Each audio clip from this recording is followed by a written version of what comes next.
సీమగా చాలా గర్వంగా చెప్పుకునే రాయలసీమ. ఇప్పటికీ చాలా ఘనమైన చరిత్ర ఉన్నది రాయలసీమ. తర్వాత పాలెగాళ్ళ సంస్కృతి రావడం, ఫ్యాక్షన్ రాజకీయాలు, నరుక్కోవడాలు, చంపుకోవడాలు, పంటలు నరికేసుకోవడాలు, ఆర్థిక వెనకబాటు, దానికి తగ్గట్టు కరువు కాటకాలు, ఒకరినొకళ్ళు భయపెట్టి బతకడాలు, ఇలాంటి ఇది దాదాపు ఒక 70-80 సంవత్సరాలుగా చూస్తూనే ఉన్నాం. అలాంటి రాయలసీమ ఎప్పటికప్పుడు అభివృద్ధికి వచ్చినట్టే కనబడుతుంది, కానీ అభివృద్ధికి దూరంగా ఉండిపోతుంది. అలాగని అక్కడ ప్రజలేమన్నా కష్టపడే తత్వం లేని వాళ్ళ, లేకపోతే మేధావి వర్గం లేదా అంటే బ్రహ్మాండమైన మేధావులు ఉన్నారు. రాయలసీమ నుంచి కవులు ఉన్నారు, కళాకారులు ఉన్నారు, బ్రహ్మాండమైన రైతులు ఉన్నారు, అన్ని రకాల స్కిల్స్ ఉన్న కార్మికులు ఉన్నారు. వీటన్నిటికి మించి ఉమ్మడి ఆంధ్రప్రదేశ్ని పరిపాలించిన ఎక్కువ శాతం ముఖ్యమంత్రులు రాయలసీమ వారే. మంత్రులు ఎక్కువ మంది రాయలసీమ నుంచి ఉన్నారు. మరి ఇంతమంది ఉండి ఎందుకు రాయలసీమ వెనకబాటు అని అంటే దానికి కారణాలు వెతికితే చాలా ఉంటాయి. ఇప్పుడు వెతుక్కుని కూడా ప్రయోజనం లేదు. అలాంటిది రాయలసీమలో రాష్ట్ర విభజన తర్వాత ఆంధ్రప్రదేశ్, తెలంగాణ అనే 2 రాష్ట్రాలుగా విడిపోయిన తర్వాత రాయలసీమలో అభివృద్ధి పరంగా చాలా వేగవంతమైన మార్పులు కనిపిస్తున్నాయి. 2014 నుంచి 2019 వరకు సాగునీటి ప్రాజెక్టులు కానీ, పారిశ్రామికీకరణలో కానీ డెఫినెట్గా ఎవరికి ఇష్టం ఉన్నా లేకపోయినా, ఎవరు అవునన్నా కాదన్నా కొన్ని కొత్త అడుగులు పడ్డాయి. కొత్త పుంతలు తొక్కింది పారిశ్రామికీకరణ. ప్రత్యేకించి రాయలసీమలో 2 అంశాలను మనం 2014 నుంచి 2019 వరకు చూస్తే, ఒకటి వ్యవసాయీకరణ, రెండవది పారిశ్రామికీకరణ. వ్యవసాయం ఎప్పుడు ఉంది కదా అనొచ్చు ఎవరైనా. వ్యవసాయంలో రాయలసీమ లాంటి నీటి అందుబాటులో లేని ప్రాంతం కావడం వల్ల అక్కడ హార్టికల్చర్ని బాగా ఎంకరేజ్ చేసింది అప్పటి చంద్రబాబు ప్రభుత్వం. 2014 నుంచి విపరీతంగా హార్టికల్చర్ ఎంకరేజ్ చేశారు. అనంతపురం లాంటి ఎడారి అయిపోతుందేమో అని అందరూ భయపడ్డ ప్రాంతం. ఎందుకు నేను అంటున్నాను అంటే, అనంతపూర్ జిల్లాలో ఒక దశలో దేశంలోనే అత్యంత వేగంగా ఇసుక ప్రాంతంగా మారిపోతున్న జిల్లాల్లో అనంతపురం ఫస్ట్ ప్లేస్లో ఉందని అప్పట్లో చాలా ఆందోళనకరమైన వార్తలు చూసాం. ఇసుక రోడ్ల మీద కూడా ఇసుక పేరుకుంటోంది, ఇసుక తుఫాన్లు వస్తున్నాయి, రాజస్థాన్ ఎడారిలో వచ్చినట్టు అని వార్తలు వీడియోలతో సహా వచ్చేవి. చాలామంది ఆందోళన చెందారు, ఎందుకు అనంతపూర్ ఇలా అయిపోతుందని. అలాంటి అనంతపూర్లో డ్రిప్ ఇరిగేషన్ కానీ, స్ప్రింక్లర్లు కానీ, రకరకాల ఆధునిక పద్ధతులు తీసుకొచ్చి అనంతపూర్ నుంచి ఫ్రూట్స్ తీసుకొచ్చి విజయవాడలో అమ్మే పరిస్థితి తీసుకొచ్చారు హార్టికల్చర్ డెవలప్మెంట్లో భాగంగా. తర్వాత తిరుపతి శ్రీ సిటీలో డిఫరెంట్ ఇండస్ట్రీస్ రావడం, ఎలక్ట్రానిక్స్ కానీ, ఎలక్ట్రికల్స్ కానీ, రకరకాల పరిశ్రమలు చాలా చూసాం మనం.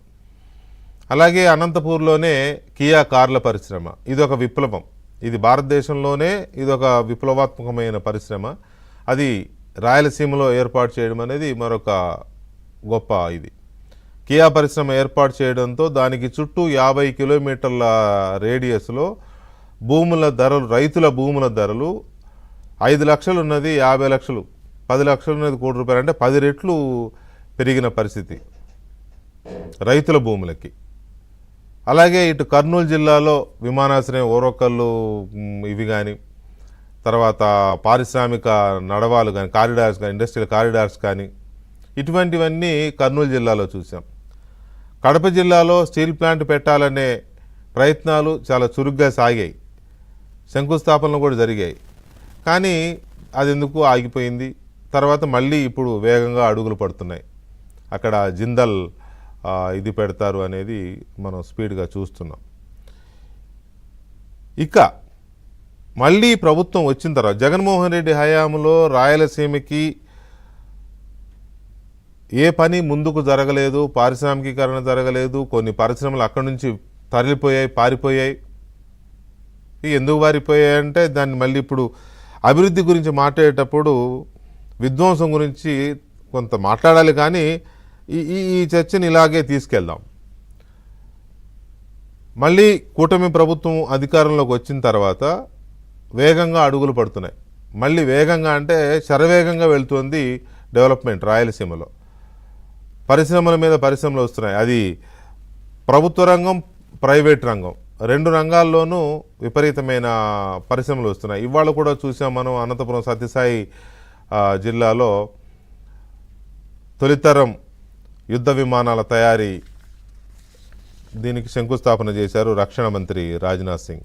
యుద్ధ విమానాల తయారీ అనేది ఎంత విప్లవాత్మకమైనదో, అది రాయలసీమలో రావడం అనేది ఇంకెంత విప్లవాత్మకమైనదో మనం అర్థం చేసుకోవచ్చు. అలాగే కర్నూలు జిల్లాలో డ్రోన్ల పరిశ్రమ, వీటన్నిటితో పాటు రాయల్ ఎన్ఫీల్డ్, మనం బుల్లెట్గా చెప్పుకుంటూ మనం ఎప్పటి నుంచో తాతల కాలం నాటి నుంచి బుల్లెట్ అంటాం కదా, ఆ రాయల్ ఎన్ఫీల్డ్ 2500 కోట్లతో ఆ ప్లాంట్ మ్యానుఫ్యాక్చరింగ్ యూనిట్ పెట్టడం. వీటితో పాటు ఇవాళ రాయలసీమ సోలార్ పవర్ హబ్గా తయారైంది. 1000 మెగావాట్ల సోలార్ విద్యుత్తును తయారు చేసే ఒక పవర్ హబ్గా తయారవుతుంది రాయలసీమ. దీనివల్ల ఉద్యోగ కల్పన అనేది తక్కువ ఉండొచ్చు, సోలార్ ప్లాంట్లలో ఉద్యోగాలు పెద్దగా ఉండవు, కానీ డెవలప్మెంట్ అనేది ఎంతగా డెవలప్ అవుతుంది అనేది చాలా చెప్పుకోదగ్గ ఫినామినల్ డెవలప్మెంట్ ఉంటుంది. ఆ ప్రాంతం ఎక్కడెక్కడైతే సోలార్ ఇది వస్తుందో ఆ చుట్టుపక్కలంతా కూడా సింపుల్గా చెప్పాలి అని అంటే ఈ రోజుల్లో పవర్ ఉంటే, పవర్ అంటే విద్యుత్తు అందుబాటులో ఉంటే, కనెక్టివిటీ అందుబాటులో ఉంటే, ఈ రెండింటితో పాటు సాఫ్ట్వేర్, ఐటీ ఇవి అందుబాటులో ఉంటే డెవలప్మెంట్ చాలా వేగంగా వస్తుంది.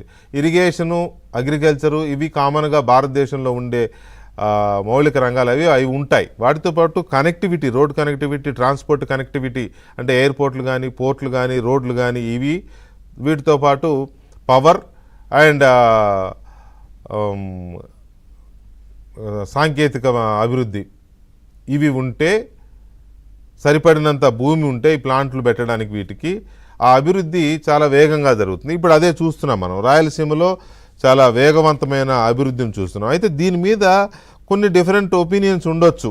చెప్పినంత లేదు, ప్రభుత్వం చెప్పుకుంటున్నంత లేదు, ఇక్కడ జరుగుతోంది కానీ ఇంకా చాలా జరగాల్సి ఉంది అంటే అది జరగాల్సి ఎక్కడైనా ఉంటుంది ప్రపంచంలో. అమెరికాలో కూడా ఇంకా జరగాల్సింది చాలా ఉంటుంది, ఇక్కడ కూడా ఇంకా చాలా జరగాలి. ఆ వేగవంతంగా అడుగులు పడుతున్నాయా లేదా అనేది ఒక కాన్సెప్ట్. ఇంకా ఏం చేయాలి, తర్వాత ఈ ప్రభుత్వం మళ్ళీ వచ్చిన తర్వాత ఈ 23 నెలల్లోనే 8,000 కోట్ల రూపాయలు ఇరిగేషన్ మీద ఖర్చు పెట్టినట్టుగా ప్రభుత్వం చెబుతోంది. ఈ 8,000 కోట్ల రూపాయలతో ఎంత ఆయకట్టు స్థిరీకరించారు, ఎంత కొత్త ఆయకట్టు రూపొందించారు, అలాగే పెండింగ్ ప్రాజెక్ట్స్గా ఉన్న వాటిని 200 కోట్లు 300 కోట్లు ఖర్చు పెడితే పూర్తి అయిపోయే ప్రాజెక్టులు ఎంతవరకు పూర్తయినాయి, ఇటువంటి కీలకమైన అంశాలు డిస్కస్ చేద్దాం. మొత్తంగా చూసినప్పుడు అన్నిటికీ మించి నేను చెప్పదలుచుకున్నది, రాయలసీమ ఇప్పుడు బంగారు గని, జొన్నగిరి, కర్నూలు జిల్లాలోని జొన్నగిరిలో గోల్డ్ మైనింగ్ స్టార్ట్ అయింది. ఆల్రెడీ మైనింగ్కి సంబంధించిన గని తవ్వకం మొదలైంది. అక్కడ కొన్ని 1000 టన్నుల బంగారం ఉంది అనేది ఇప్పటికే తేల్చారు. దానికి సంబంధించి కర్ణాటకలో కోలార్ గోల్డ్ మైన్ ఎలాగైతే ఉందో ఇప్పుడు ఇది దానికంటే పెద్దది, అతిపెద్ద బంగారం నిల్వలు ఉన్న గనిగా జొన్నగిరిని పేర్కొంటున్నారు. సో ఆంధ్రప్రదేశ్కి ఇదొక కలిసి వచ్చే వరం. అలాగే నెల్లూరు కూడా, ఇప్పుడు నెల్లూరులోని కొన్ని ప్రాంతాలు తిరుపతి జిల్లాలో కలవడం వల్ల కొత్త జిల్లాల ఏర్పాటుతో సముద్రం యొక్క ప్రాంతం కూడా రాయలసీమకు వచ్చింది కొంత.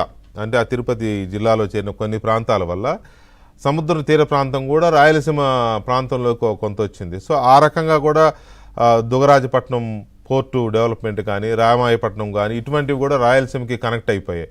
సో ఇటు పోర్టు, ఎయిర్పోర్టు, రోడ్డు కనెక్టివిటీ, హైవేలు, వీటన్నిటి ఇవన్నీ సమీకృతమైన అభివృద్ధి ప్రాంతంగా రాయలసీమ ఎలా డెవలప్ చెందుతోంది.